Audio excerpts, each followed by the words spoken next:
Hello,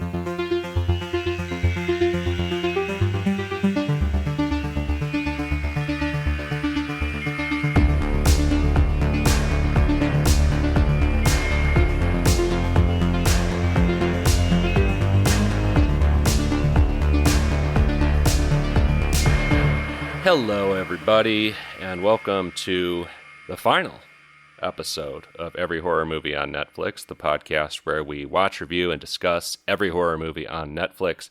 I'm Patrick, and I'm here for the last time with my co-hosts, Allison with a Y. Hello. And Allison with an I. Hey, I have the plague. We are recording this on New Year's Eve because Allison with an I has had the plague. We had to reschedule a little bit, but I think we're still going to get this episode to you today on New Year's Eve. If not, happy New Year's Day. Happy New Year's Day, I guess. Oh. No, I'm getting it out tonight if I can. Ambitious. We'll okay. But again, if not, Happy New Year's Day. We are here for our final episode of the podcast. If you didn't tune in last time, we are winding things down for a couple reasons. As I mentioned last episode, I've hit some burnout. I've been doing this for 220 some episodes, 8 years. And more importantly, the thing that kind of pushed me over the edge was this ongoing kind of merger process between Warner Brothers Discovery and Netflix, which, as of last episode, it was looking like that might not actually happen because Paramount made a competitive, hostile bid, but it looks like Warner Brothers is probably not having that. They're going with Netflix, it appears.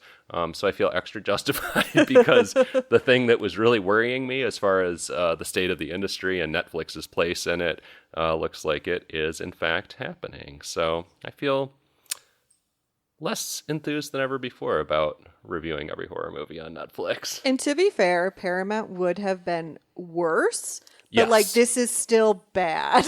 Yes, exactly. Yeah, they decided to go with the slightly less evil empire. And, who knows? There may still be more plot developments in that whole saga. But regardless, we're winding things down today with a final year in review episode. Since 2018, we've done this at the end of every year where we give out the EHMON Awards. So today we are going to make our picks for our favorite movie that we watched for the podcast this year, our least favorite movie that we watched for the podcast this year, our favorite new horror release that came out in theaters this year, completely unrelated to the podcast, our favorite horror discovery of this year. So that could be a piece of horror media in, books, movies, whatever, what have you, from any year, just something you learned about this year and really, really enjoyed. And then we're going to wrap things up, as always, for the last time, with the coveted, extremely important Spirit of J Award. And I'll explain what the hell that is for one last time at the end of the show. Suffice to say, it has a history that goes way, way back in the show. But I just want to note, too, before we start, that I have poured the ceremonial cup of Auld Lang Syne. And actually, there was an old joke with old co-hosts Chris and Steven that Auld Lang Syne is not only a drink, but also was like the combination, like the mixed drink of all our favorite drinks, which I'm like 2/3 of the way there already, at least in my stomach. I made a weird liquor mixed drink. Actually, not that weird, but I enjoy a mixed drink, so I did that. I'm drinking a glass of chilled white wine right now, which reminds us of old co-host Steven. And I actually have on my table next to me, queued up, just in case I get to it on this episode, a Labatt Blue, which is Chris's old favorite drink.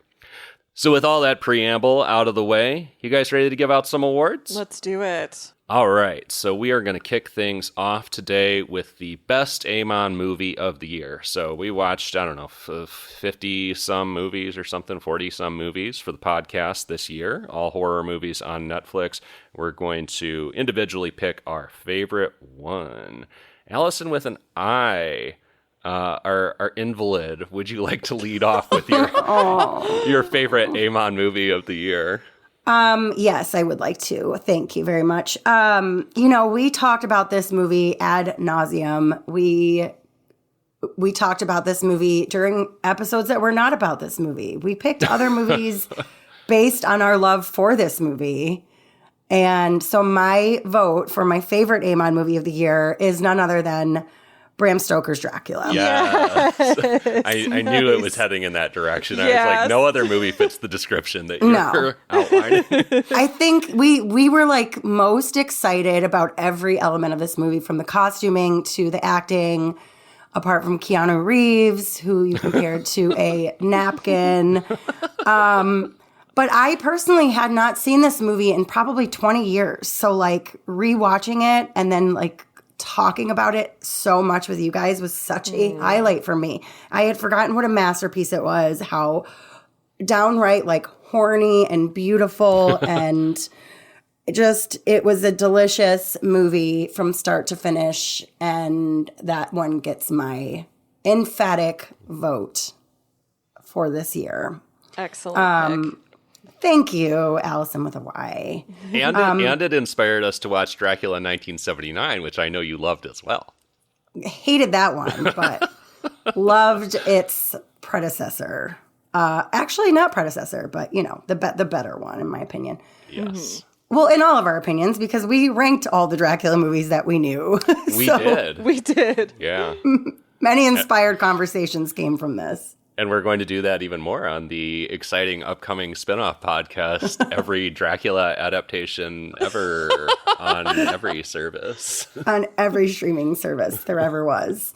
Which is something I'm never going to do, but I'm always going to be fascinated by that idea of a podcast that just breaks down every Dracula adaptation. I'm legitimately thinking about it. Listen. Oh, well, I mean, if you do it... I know who I'm calling. Hit me up. Yeah, hit me up. That won't be hard to do. You guys live together. Well, I'm looking at you too, Yeah, I'm down. Let's fucking do it. Give me like a week to feel a little bit better, and then let's go. Okay, passing the baton to you, Patrick. What was your favorite or best EHMON movie of the year? Yeah, so this was a weirdly hard one to pick because, sort of unusually for this podcast, we've watched a lot of just like legitimately great movies this year. And it's kind of insane to look at a list that includes, among other things, fucking Psycho, like one of the greatest movies, let alone horror movies of all time, and not pick that or not pick any of the other amazing movies that we watched this year. But I'm going to go with one that felt just appealed to me on a very personal level, and it's Mononoke, the movie, Phantom and the Rain, which Allison with a Y, you called a few days ago that was going to be my I knew you were going to pick it too. I knew you were going to pick it too. You loved this. I did. I absolutely loved it. I want to say I'm pretty sure it's the first anime we've watched for the podcast. And it was such a special one to me. It was just gorgeous. The art was really unlike anything I've seen in an anime before. The sort of mythology that was developed in the movie was really, really fascinating and original and unique to me. I loved the way it kind of played with abstract imagery to depict sound and emotion. It was very unsettling. And it also had a really interesting emotional storyline that really hooked me. I wound up watching a bunch of the show, and now giving out this award is reminding me I think there's another movie out now that I need to catch up to as well. But this was just one of the most truly singular, just completely unique things that I've watched for this podcast in general. So I couldn't not hand this award to Mononoke, the movie, Phantom in the Rain. Sorry, Alfred Hitchcock, you're fine, I guess, but I'm going to go with anime. Allison with a Y, how about you? Favorite EHMON movie of the year? This really was a tough one. I kept kind of going back and forth between a few of them, but I think ultimately I have to give it to Dead Talents Society. Oh, nice. Because that movie was so surprising. It had everything.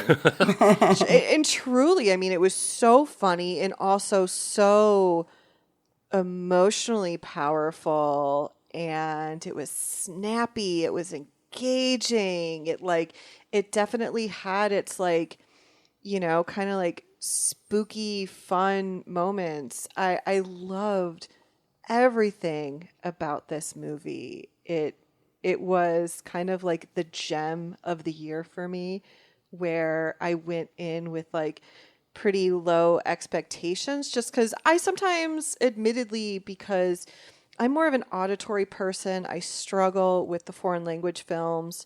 I feel like there's a lot that I miss having to focus in on the captions, and somehow it still ended up on top for me, even with that kind of personal barrier that I have. It was just a wonderful movie. It's one of those movies that, like, I really think anybody who enjoys the horror genre, enjoys, like, I guess particularly the expansive nature of the horror genre and how much it can include, I think it's one that people really should watch. I think it will surprise a lot of people, and I loved it. That was my number 2 pick. Yeah. Yeah, I loved it too. It was so good. Yeah. Yeah, that's a great pick. I mean, I said we've watched a lot of genuinely just great movies this year, and movies that I knew were great, like, are critically acclaimed, Psycho, Bram Stoker's Dracula, whatever, very beloved movies going into them. Bone Tomahawk, Autopsy of Jane Doe, whatever. These are all generally very well-regarded movies. Dead Talent Society, I'd never fucking heard of. Yeah. I don't even know if there was a tremendous amount of like critical response to the movie available online even. And so it was, it's one of those like classic EHMON movies for me where it's like, I never, ever would have watched this if not for this show. And then it turned out to be like this genuinely beautiful, really funny, really creative, heartbreaking masterpiece. Yeah. That was wonderful. Like, I kind of want to rewatch it. Yeah. Like, I'm already there where I'm like, Yeah. I'd rewatch this one. Mm-hmm. But yeah, so those were the favorites. Let's move into the least favorite EHMON. Wait, Allison with a Y, I just want to mention real quick. You know what was on my short list? What was on your short for list? best? The Dead Don't Die. Okay, I thought about it. I really did. I was like, I almost wanted to make it my favorite just to spite the haters. Yeah. Our mutual hot take of the year, I think, is that that's actually a pretty good movie. It's actually a pretty good movie. I'm still delighted that we have an episode called In Defense of the Dead Don't Die, because that was so, in my opinion, unfairly maligned. Agreed. But yes, back to things that are fairly maligned. Yeah, this category is for the ones that we, I think, very rightfully, maybe in some cases had contempt for.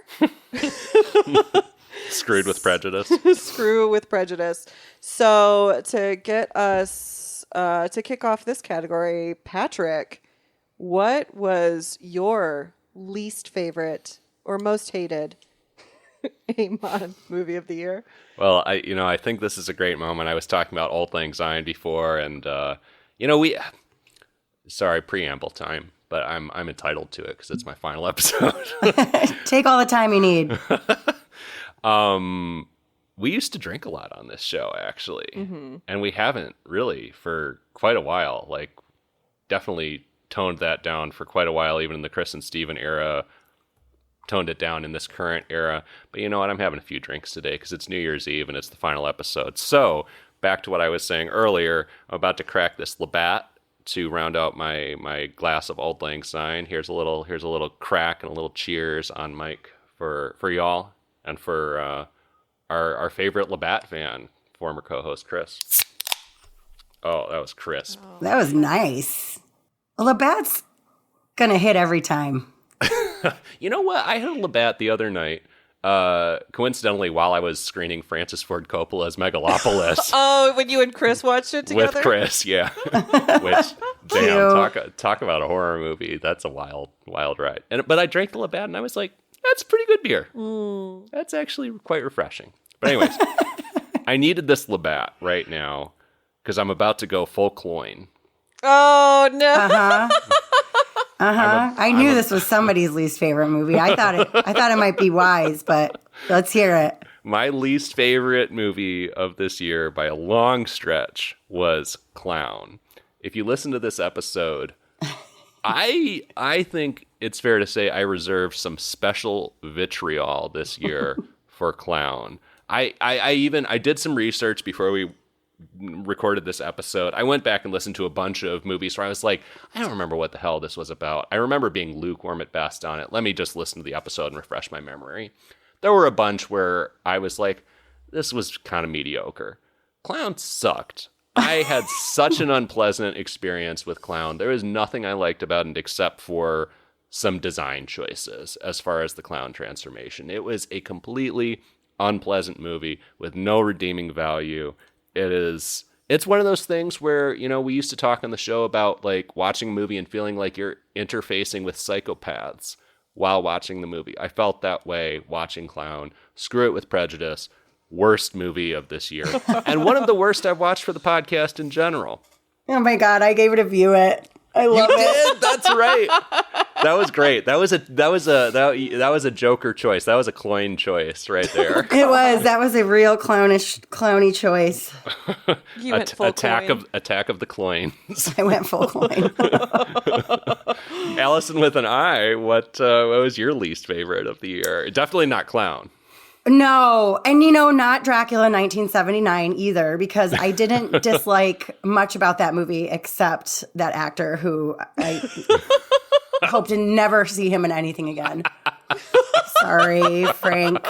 I think he's Italian too, so I feel bad saying that. It's like I'm turning my back on my people, but I mean, he was not so low-key canceled a few years ago, so chances are good of you seeing him in nothing ever again. Yeah, great. fair. I feel like I really enjoyed reviewing all these movies. I didn't hate anything, especially with the passion and fury that you hated Clown. But one of these made me feel just like ugh, and I think it just bugged me, the cartoonishness of it and the gay panic of it all. And that was Secrets in the Hot Spring. Oh, yeah. The gay panic of it all, yeah. For whatever reason, when you said gay panic, I at first went to, what was it called? A haunted house? Oh, God. No, I loved that one. But that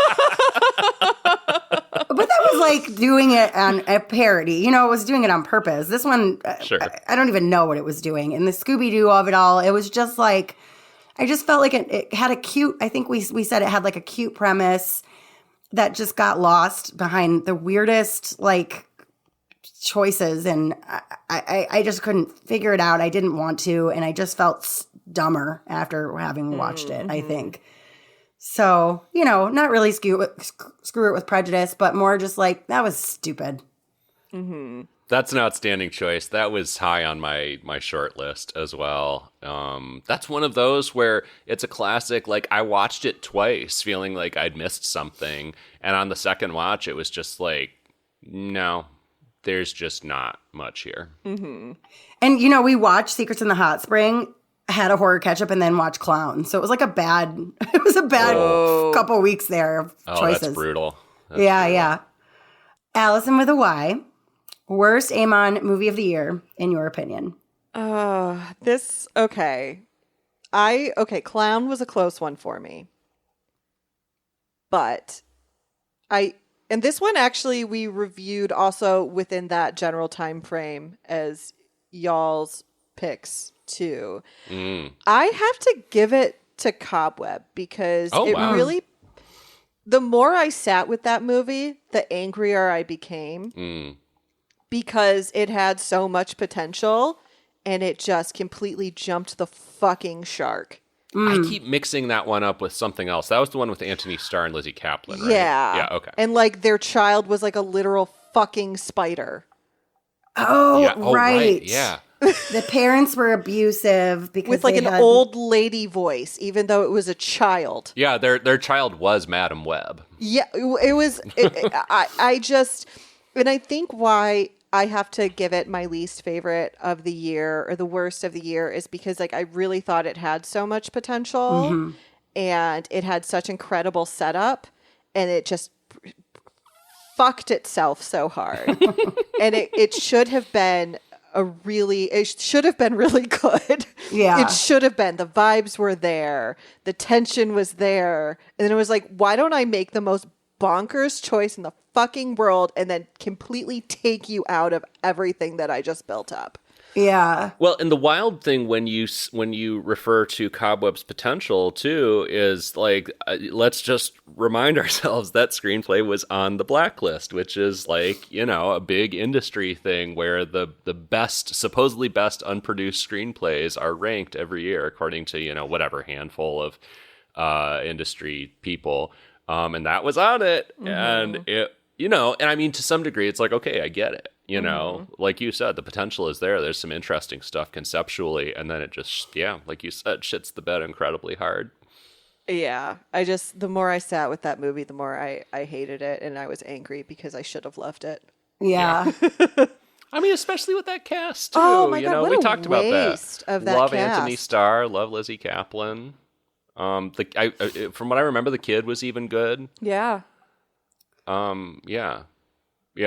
That's a good pick. Thank you. Yeah. Thank you. Okay, so our next category is non-EHMON related, just straight up best new horror release of the year. Our favorite horror that came out this year, I guess, is the criteria. I'm worried that we're all going to say the same thing, but I'm also really excited that we all might say the same thing. So let's just see what happens, guys. Allison with a Y, you're up first. Best new horror release of the year. The Groupthink Award of the year goes to Sinners. Yep.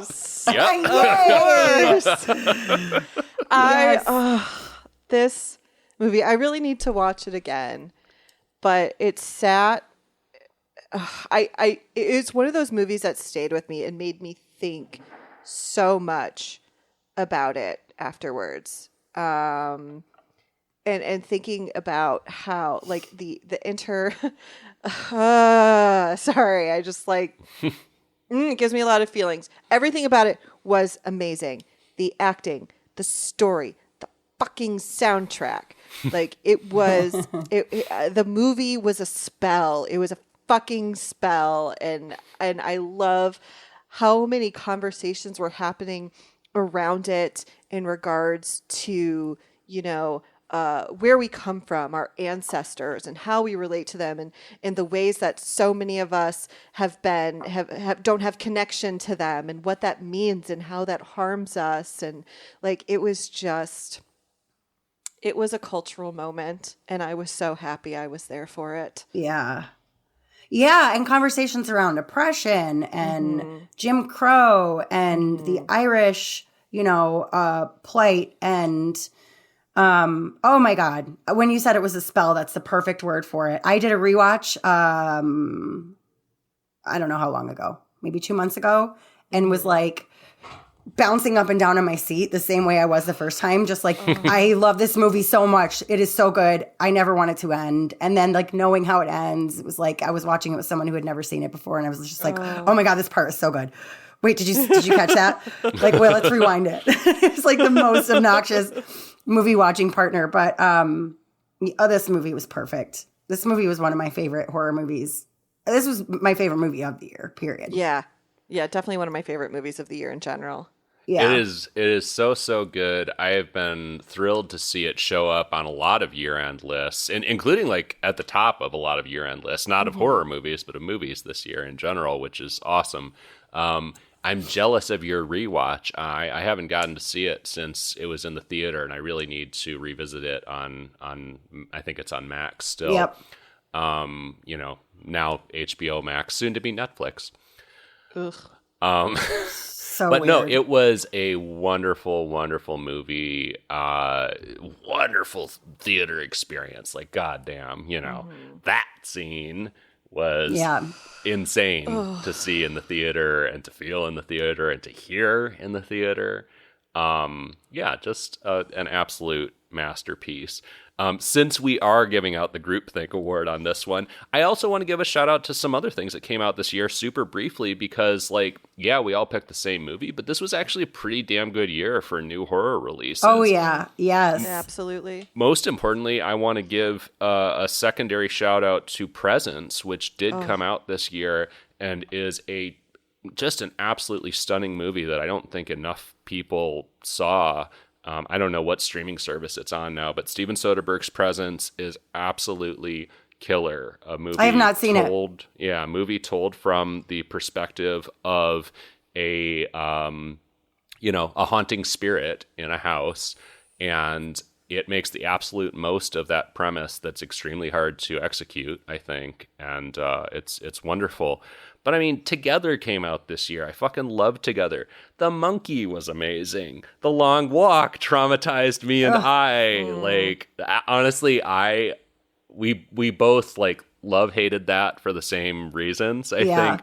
And like one of my strongest memories of this year, just in general, is not only being in the theater and feeling so intensely anxious that whole movie, but then just like anxiety unpacking it with you in the parking lot for like a half hour afterwards, because it was like the same week as the Charlie Kirk killing, and it was the wrong week for that to come out. But killer movie. Frankenstein was great. 28 Years Later was great. Like, there was some really solid shit that came out this year. So good on you, new horror releases. I have a couple honorable mentions, if that's okay. Go for it. Of course. Bring Her Back was... I still haven't seen it. Amazing. Yeah, you listed I haven't seen Together or Presence. So that's going to the top of my list. But Bring Her Back, Weapons was so much fun. Right, Weapons, amazing, yeah. It was an insane year for horror, in my opinion. And to go back to Sinners, it's got a ton of Golden Globe nominations, and then it's a favorite for some of the big big categories at the Oscars, which this doesn't happen for horror. No. But I mean, best soundtrack alone, I would be devastated if it doesn't win. But yeah. Anyway, why do you have some other favorites you want to mention from this year? I think y'all mentioned everything that I would have mentioned. It was a really great year for horror films. I didn't see as much of the new releases as either of you did, but I'm really proud of the horror genre, and I think how far it's come and how people to some degree are taking it a little bit more seriously and understanding that it in itself, it is a very expansive genre, and you can tell so many stories and so many different kinds of stories through the horror medium, and it can still be very effective. And it doesn't have to just be, I mean, listen, I love a cheesy, sloppy horror film, right? But it can be a very serious, legitimate genre as well for art and for telling stories. And I think in recent years, and especially this year, we're seeing that more and more. And it's just cool. It's cool to see it becoming a more respected genre of film. Amen. And before we move on from Sinners, because you both talked about the soundtrack, and particularly you, Allison with a Y, talked about the soundtrack, I feel like I need to just narc you out for a second here. That's fine. The other night we were doing a thing that we do. We've been doing since COVID, basically. We started this during COVID because, you're bored during COVID and what are you going to do? And now we still do it on occasion, but we'll do what we just call YouTube or living room karaoke, where you just bring up, karaoke tracks on YouTube and sing to the 2 or 3 or however many very small crowd of people are in your living room. And love that. And game. you karaoke'd Wild Mountain Time the other night. Or on the soundtrack, it's called "Will You Go, Lassie Go." Oh, right. It's traditionally called Wild Mountain Time. Okay, gotcha. Yeah, which is such a beautiful song. It is. But I think that just really encapsulates the hold that movie and specifically the soundtrack has had on your psyche this year. Well, it's funny. Everybody's like music wrapped for the year. I didn't. I am more of a book and podcast listener, but I do love music as well. And on my Wrapped, Will You Go, Lassie Go off of the Sinners soundtrack was my number one song of the year. And the Sinners soundtrack was my number one album of the year. Whoa.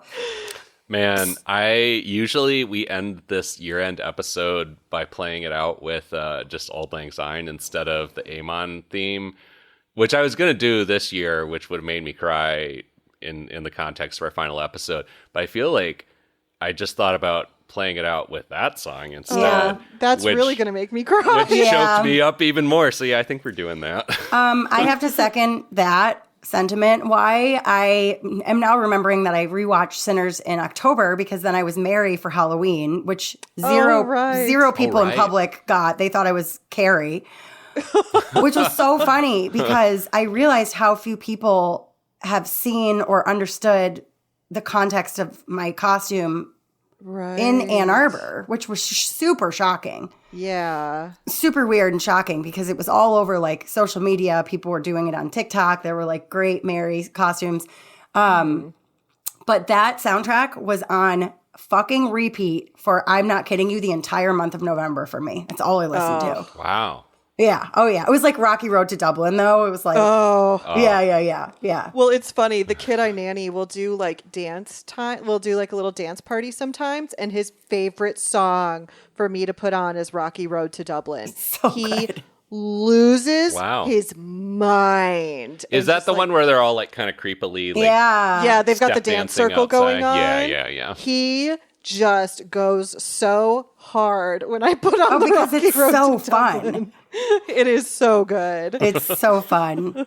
Oh, God bless. I really need to rewatch the movie, and frankly, I don't think I've listened to the soundtrack all the way through. I need to do that. That too. is a treat. Yeah. It is a treat. Shit. All right. Well, now that the Sinners groupthink love fest is over, but I mean, hey, props Ryan Coogler for making a movie that was just like so absolutely unfuckwithable. Yeah. That not only it was all three of our favorite movies, but it's so many people's favorite movie, including like people who are not, horror community, brainwashed motherfuckers are like, yeah, this was an amazing film. Awesome. I mean, Ryan Coogler, goddamn. Thanks, Cougs. Thanks, Cougs. Batting 1,000 in his, relatively short career. Anyways, we're moving on to best horror discovery, favorite horror discovery of this year, which just means, again, horror in any medium, doesn't matter if it's a movie or not, from any year that you discovered this year, and it just really hit with you. Allison, with an I, would you like to lead us off? Sure. I look back through all the books that I read this year, which I read 12, which I'm proud of. Last year was 13. So I consistently average about a book a month, which is fine. I wish it were more, but it's not nothing. So, but there was a book that stood out to me that I don't think I ever talked about with you guys. A book called The Lamb by Lucy Rose.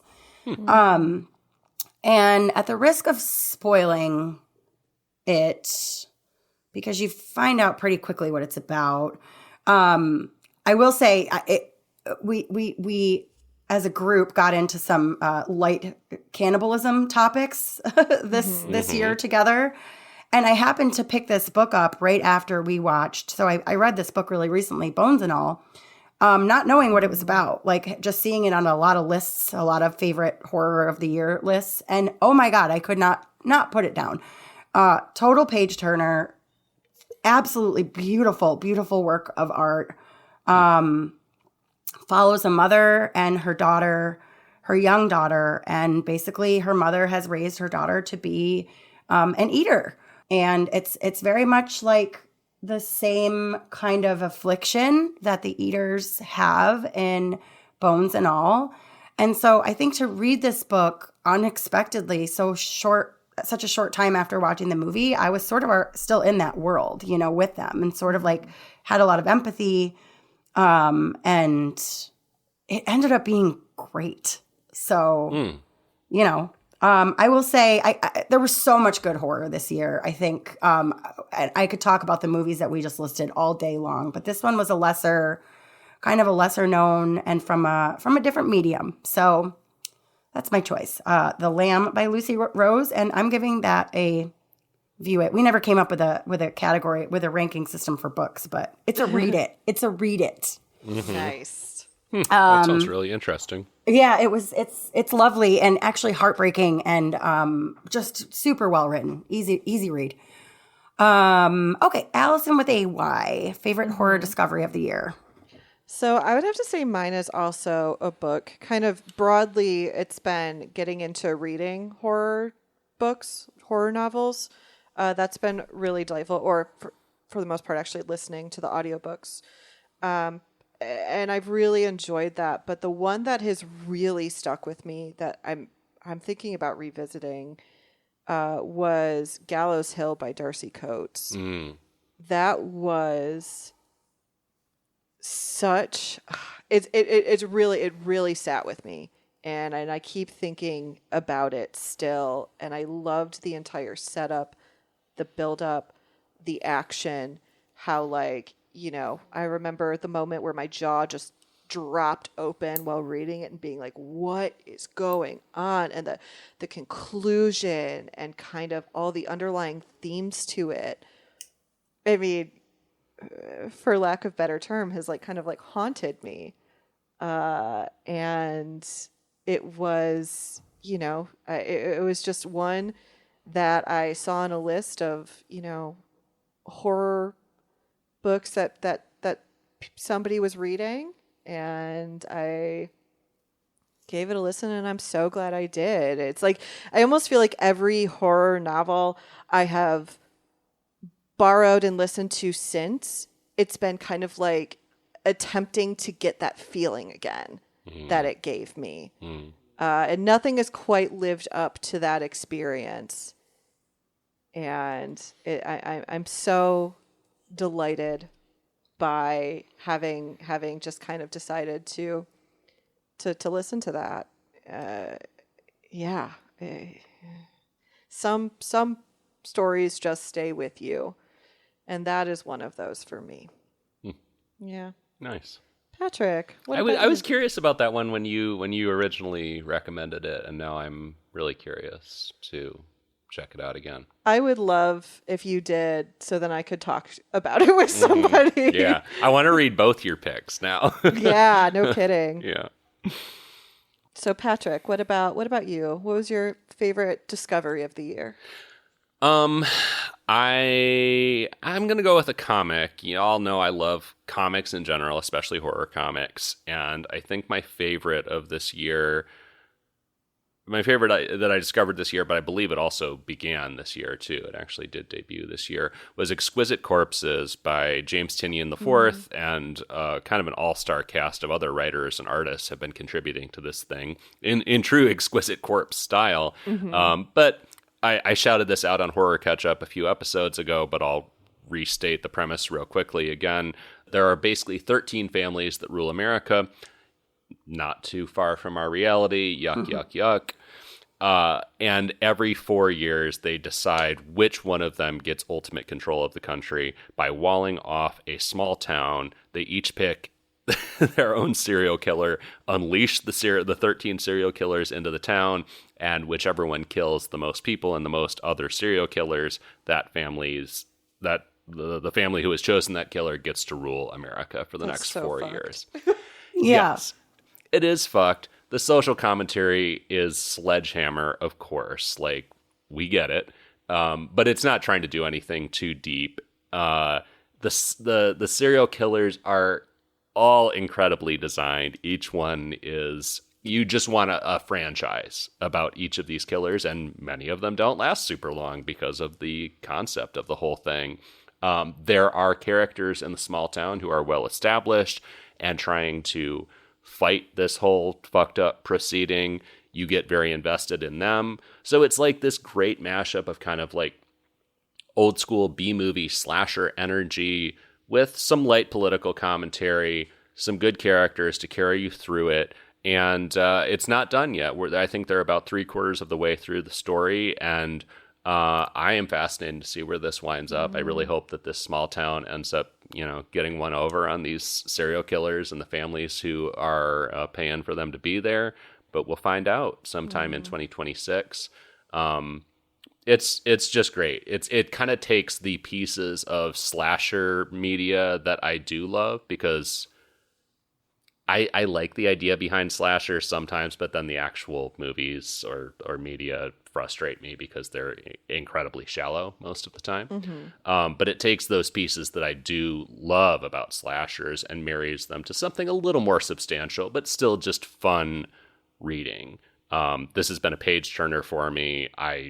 Every time a new issue comes out, I'm like, when's the next one coming out? Cliffhanger every issue. It's incredible.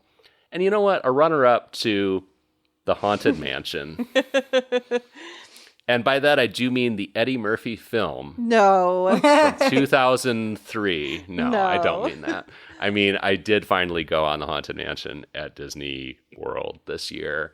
And as with most things at Disney World, the Labatt is hitting. As with most things at Disney World, I was surprisingly won over. It was delightful. It's all the spooky-ooky things I want out of a haunted house. Was I actually scared? No.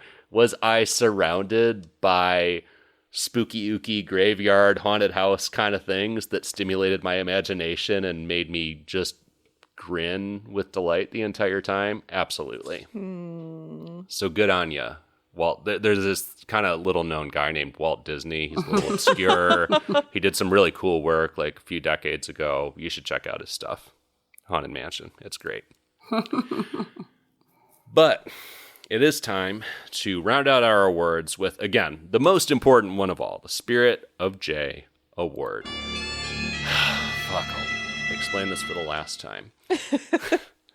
On our 4th episode of this podcast, we reviewed a movie called 1920 London, Fear Strikes Again, which features a character named Jay. Jay comes into the movie at kind of a pivotal point, and he is a penniless shepherd who is also like blinged out as hell, riz out the door, and he is a demon hunter, exorcist who turns the whole story around. He seems to be a villain, seems to be a hero, seems to be a villain, ends up being a hero in the end. It's great. The actor who plays him is an absolute star, and he captivated all of our imaginations to the degree that we've continued to play this music cue that plays every time he does anything in the movie. And we've established the Spirit of J Award, which is funny. We're doing this year because neither of you have seen the movie, as far as I know, right? But I think you get the idea. Oh, yeah. Yeah. And I mean, I think this is the moment where we explain what the Spirit of J means to us. And I'll say, like, to me, it's always been a really badass character who I wanted to see more of. Like, I was just like, 1920 London, Fear Strikes Again was not enough Jay for me. He was so cool, such a fascinating character, really enjoyable, and I just wanted more. But we always differed in our definitions of what the Spirit of Jay meant. And that was part of the fun. So I don't know, before we make our choices, how are you two who like only know Jay through the fucking dumbass meme that like me and Chris and Steven have repeated for years and years? What does the Spirit of Jay mean to you, Allison, with a Y? To me, okay. 2 words, Riz and mystery. I like it. Yeah. I like it. What does the Spirit of Jay mean to you, Allison, with an I? Man, I kind of like, I couldn't figure this one out for a while. It took me some time to think like, okay, you know what? I get to have my own interpretation of that, especially since I haven't seen the movie that y'all referenced originally. I think for me, the Spirit of Jay is like empowered, maybe a little audacious, and maybe gone too soon. Oh. Interesting. Yeah, my pick's gonna blow you away. But again, like because we needed because I wanted more of that character, and they were, I feel, taken before I was ready to let them go. Wow. Okay. I'm so fascinated to hear who that is. Okay, I'm wait. so but excited I'm for pitching this. it back to why. Why you go first? Oh gosh. Okay. I do want to say first, though, I want to just y'all have a good reason for not having seen 1920 London Fear Strikes Again, because it's hard as fuck to find. We tried to find Oh. it recently. It was on Netflix for I don't know what period of time, and there was actually an English subtitle option on it. But I have tried to find that movie over the years. We dug it up on YouTube recently, but no subtitle file. Like, it's all just in Hindi, which obviously, presents some barriers to watching the whole thing. So it's especially in our current era of you can probably find whatever the fuck you want to watch somewhere for $5 at the absolute most. It's this weird, it's in the ether now. Like, it's Yeah. almost like I dreamt it or something. Interesting. But, hopefully in 2026. That's my New Year's resolution. Is to I'll find it. I'll find it, no London problem. Fear Strikes Again with English subs in 2026. But Allison with a Y, please. Okay, this was a hard one for me. Because it was between two characters, very solidly, and I feel like it's basically a coin toss for me. You definitely these have two to say who the characters. runner-up is, though. Okay. Yeah. All right. So I am giving the Spirit of J award to Makoto from the Dead Talent Society, who was the agent, the talent agent. Oh, amazing. Oh, He was a delight. He was Yes. so charismatic. yes. He was a little mysterious. You know, Yep. we do learn more about him, but I wanted his story. I wanted a full movie of his story by the end. And of course it it adds to the Spirit of J award that movie ended with his music video, because he had this whole life before he was just the talent manager, and I loved him so much. Amazing pick. So Makoto gets my Spirit of J award, but I do have to mention the runner-up, and very different vibe, but I think very deserving, was Kali from Kal, who was the spirit protector. He was mysterious. He definitely had Riz in a little bit more of a malevolent kind of way. But he's been on my brain this whole year for this award. But I ultimately did have to give it to Makoto, because I don't necessarily need more Kali, but I want more Makoto. Yes. And that was what really made that choice, solidified that choice for me. Would watch a prequel of just where Makoto came from and how he Right. ended up an Yeah. agent. Yeah. Yeah. Oh my God. I want that story. I want that movie. Makoto is such a good pick. I had a great experience with Dead Talent Society, but had kind of forgotten about that character. He was awesome and such a great Spirit of J. I'll have more to say about Kali in a minute, but Yeah. Allison with an I, who is the Spirit of J? Oh in my God, you 2025? guys are not going to believe this. So I'm stoked. I'm gonna lose it if it's Cloyne. no, God, no. Yeah, I that rage poor guy. quit. The episode would end now if it was Cloyne. Oh God, I think we were also collectively happy when that movie just ended, because if it was real life, we're just putting him out of his fucking misery. Poor man. My pick is completely different. It's pretty fucking unhinged. I'm not gonna lie. Yes. It's from a movie that I really loved that we watched, and it is Zosha from Nobody Sleeps in the Woods Tonight Part 2. Oh my God. Oh my fucking God. So I picked a woman. I picked a woman because that's how we do. That's how the Allisons, that's what we bring to the table this year. I did not pick a woman for it, but That's okay. That's okay. Zosha's character, I thought, was fucking hilarious. I thought she was a total badass. I think she was angry for all the right reasons. Mm-hmm. The end of the day, she just wanted somebody to hang out with, which is why she changed a DOS to hang with her. And I just remember like laughing out loud at some of the exchanges between them when she's teaching him how to zombie. I think she was a really unlikely kind of mentor. And I just personally thought she was a savage bitch. And then she was killed so suddenly that I was like, I'm not done with her yet. I don't remember this character. So the main character was Adam at the police station. And this was not the coworker that he had a crush that I found creepy on, right? No, that was Vanessa. Vanessa was Who a was total Zosha? twat. Zosha was the female zombie who was menacing, Okay. a nuisance to everybody. And then she gets killed early in the movie. I have zero memory of this. Yeah, I'm so sorry. remember they're at the prison, and she has just killed the prison guards because Adas couldn't do it. Or she kills Vanessa, who's Adas's coworker, who we hated. And then she walks out of the prison and like gets, I think, one to the head, like out of nowhere. And we think that there's more of a story for them. Uh-huh. And her death was just super jarring. So, oh man, I'm bummed that you don't remember her character. I literally am going to go back and watch that movie that I was lukewarm about to remind myself, because this sounds like a great pick. I just have, I think, literally zero memory of this character. Bummer. Well, that was my pick. I had a hard time. That's a really good pick. Thank you. I had a hard time assigning this to anybody. But that's what that felt right for me. So, yeah. Zosha. Bless up. All right, Patrick. Pitching it to you. Spirit of J Award.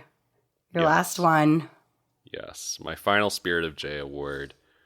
And I'm about to expand this in a radical and obnoxious way. But my main Spirit of J Award this year goes also to Kali. I mean, look, I called this. Yes. As soon as Kali walked out of the fucking jungle with his herd of tigers around him, I was like, oh, the Spirit of, like, call it. It was February or something. Yeah. But I was like, it's wrapped up. This is the Spirit of J.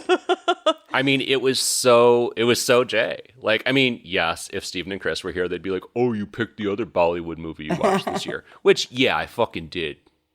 Assholes. But also culturally relevant. True. Yeah. To the Spirit But more of J. importantly, Kali shows up like halfway through the movie, completely changes the proceedings, turns things upside down, and immediately just has that, as you said, risen mystery. Like, I think that's a pretty good definition of J, or at least it's in keeping with my definition of J. And yeah, he just changes everything. He controls tigers. He's like an eco-warrior. Yeah. He has that... Eco-terrorist, maybe? Yeah, he has that weird blend of like hero and villain. You never know quite what he's up to. Yeah. Not going to get into spoilers for Call right now, but yeah, he has an interesting motivation in the end, and just an absolutely captivating figure that transforms the movie around him. And the, Call was too long, but the hour that he was in the movie was not enough for me. So, Kali, absolutely. But because this is my last Spirit of J award, I'm going to be obnoxious and hand out a few Spirit of J awards this year. There are a lot of people over the course of the 8 years of doing this podcast that absolutely, of course, represent the Spirit of J to me. And I just want to give them some shout outs before we wrap this up for the last time. Neville Archambault, the Spirit of J. He has received the Spirit of J award on this program before, but I want to give our dear deceased friend, star of 13 and 14 Cameras, who we completely and probably became friends with and would like text him as a result of reviewing his movie in a really unfavorable way. But we loved him. We loved his performance, and he was such a wonderful person, contributed so much to the show and so much to this experience, and I'll always treasure that. I want to give the Spirit of J to our dear friend to the north, Rowan. Our dear friend to the north, Exilia. Our dear friend to the north, Colton, the whole It Slays podcast gang. Thank you all for discovering our show, giving us a shout out many years ago, and creating this really beautiful friendship. You know, we've guested on each other's podcasts. Rowan and I still talk movies on a regular basis. I expect that to continue. And, you all have been such a beautiful part of what we've done here. You are the Spirit of J. I want to give the Spirit of J award to listeners who I've gotten to know personally through the show, which is just something that I never, frankly, would have expected to happen doing this. It was shocking to me that people listened to this at all, let alone reached out, let alone, we've become social media friends, let alone we talk all the time. Get beautiful Christmas cards from folks. And I'm not going to name every fucking name because there are a lot of you and I love you all. But of course, big, big, big shouts to Bree. You've been there for so long, such a big supporter of what we do. Thank you for being the best super moderator we could ask for and best friend we could ask for. You are the Spirit of J. I'm almost there. I'm almost done. Spirit of J, all the folks who have co-hosted, guested on the show over the years. You've all brought so much to the show. Wonderful presence, wonderful discussions, which of course leads me to the two of you who started as guest hosts, and you were wonderful. Folks loved you on the show, and that's why I was like, hey, you wanna come and try and relaunch this thing with me earlier this year? And you were both wonderful, wonderful guest hosts. You've been wonderful, wonderful regular co-hosts, and thank you so much for doing this with me. And also, thank you so much for respecting my thoughts on why it made sense to end the show at this moment. I'm going to shut up in just 30 more seconds, but of course, finally, Chris and Steven, we were in this together from the start. What is there to say that we didn't say last year? Thank you. Y'all are the Spirit of J. I'm done. I'm J'd out. I just played that sound effect like 17 times. Patrick, you're the ultimate J. You've kept this... Oh, shut up. No, shut you've up. been... No. You've been the through line. You kept this thing going. You've had the belief and the passion and the love for it. And why and I wouldn't be here, sitting here today feeling sad and wistful if it weren't for you giving us the opportunity just a year ago. So you are Jay. Oh, thank you. Yeah. That means a lot to me. I honestly was not fishing for that, but I appreciate it. With that sadness and wistfulness, this is our last episode, but we're all still going to be out there in various ways doing our things. The EHMON Discord is going to continue. I feel pretty confident saying that. We all enjoy going out there and talking about movies, and it's free. There's no reason to shut it down. Yeah. So that's going to continue. There's a link to that in the show notes. Our social media is going to be up, at least for the time being. We will absolutely update you out there if we're working on anything new. I'm certainly still going to be making horror comics, and I'll let you all know about that out there. Also, insanely, I've already been talking to people about some other new projects. You might hear about those too, and if either of our Allisons have anything going on, we will certainly let you know about that out there as well. Absolutely. Allisons, any thoughts now that I've rambled at length? It's been an honor to be a part of this. I loved guesting on the show early on. It's not a secret to the listeners that Patrick and I are partners, and I know Patrick well enough to know he wouldn't have asked me to be a part of this if he didn't believe. Sorry, I'm gonna get a little emotional. If he didn't believe that I would be a good co-host, and that meant a lot. Patrick is a firm quality control kind of person. He has high standards. And to know that, he wanted me to be a part of this for the last year really, truly meant a lot, because if he didn't think I couldn't, if he didn't think I could do it, he wouldn't have asked me. And it's been so much fun.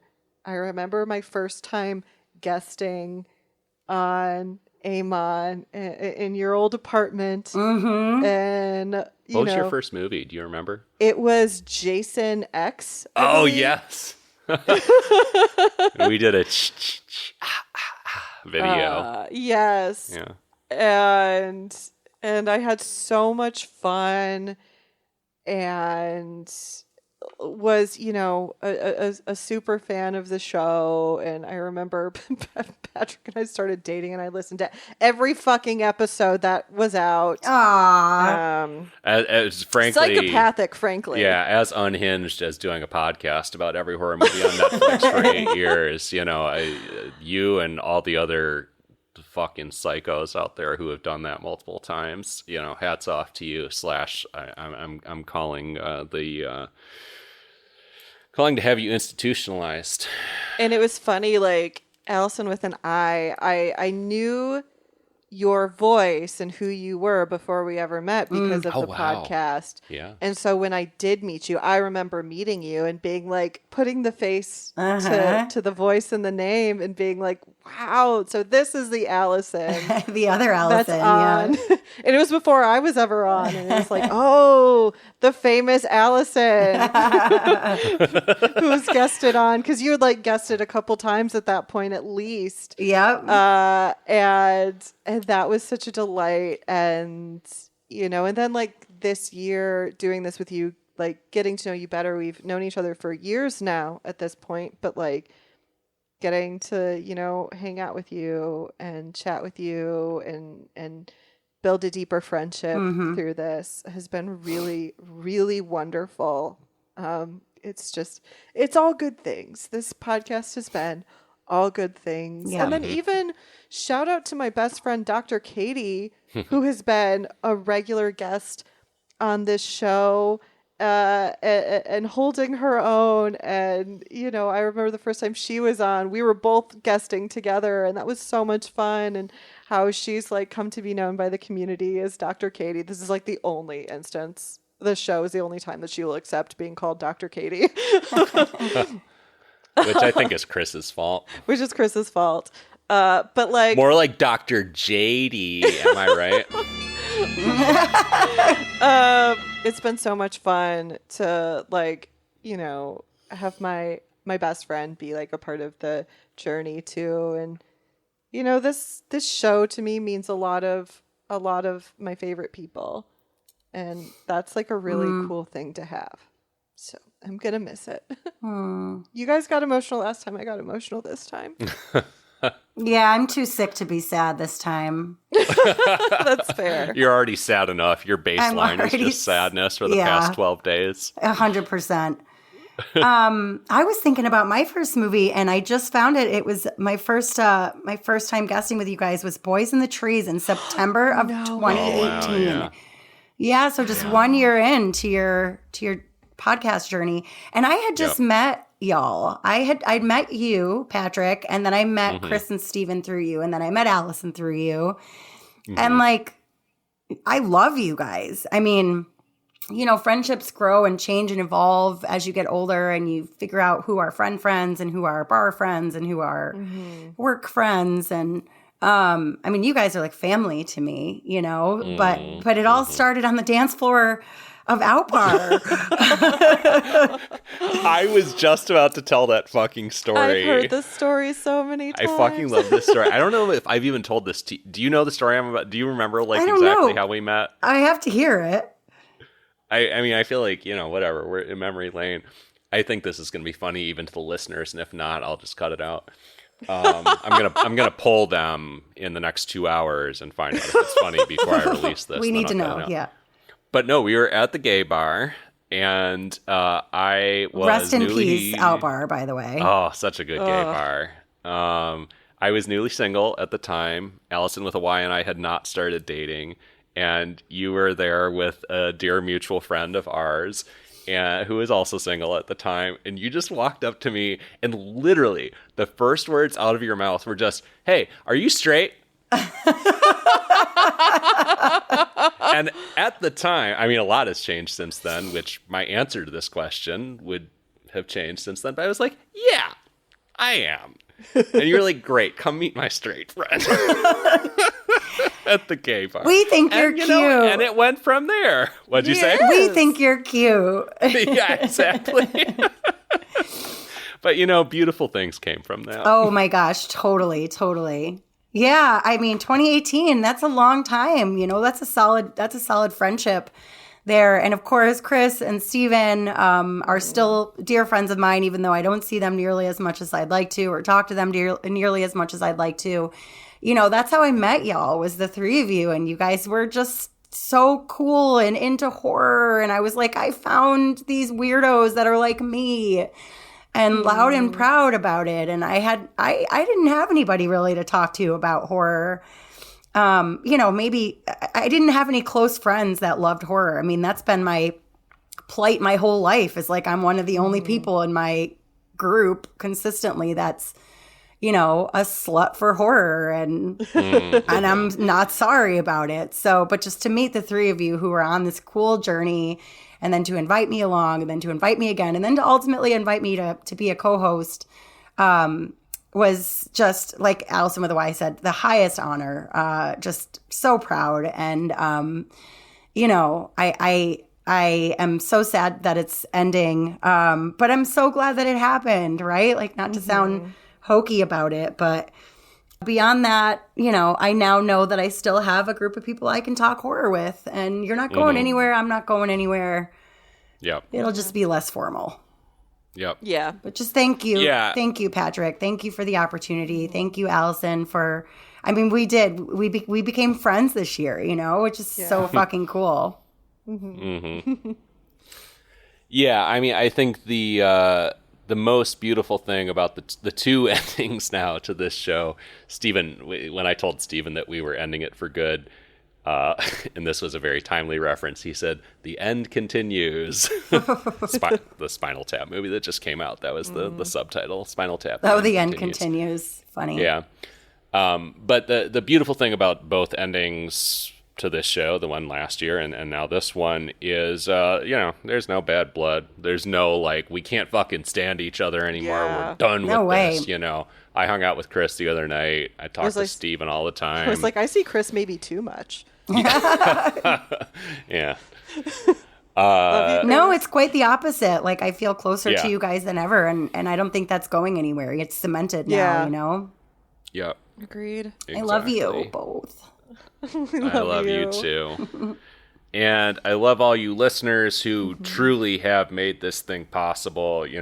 Chris and Steven said as much last year, but this would have ended way sooner than it did if not for this sense of, like, people give a shit about this. Like, I stated this last year, but I will never not be absolutely flabbergasted that we heard from, like, folks during the pandemic who said, yo, your show, like, got me through this shit. Aww. And that blows my absolute mind. For that to come out of Chris sending me an IM 8 years ago or whatever, saying, what if we watched every horror movie on Netflix and did a podcast called Every Horror Movie on Netflix?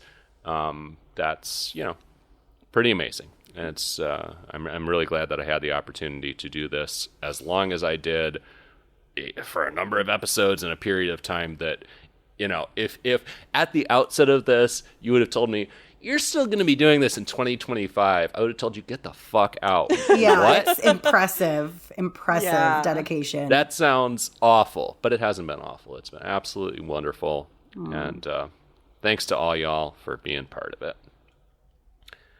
I think that's as good a point as any to wrap up our final EHMON Awards, our final episode, and this show in general.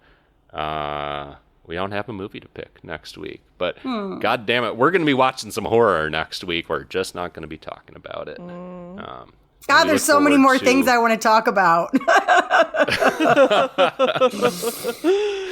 I mean, we can just keep rolling. What do you got? Yeah. Let's just keep going. We'll just have to do it in person. Yes. We'll be watching horror and we'll be talking about it on the Discord, on social media, in person, et cetera, in all these different forums.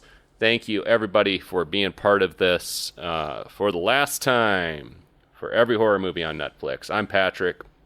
I'm Allison with a Y. And I'm Allison with an I. Happy New Year. We love you all. We love you. Thank you for being here.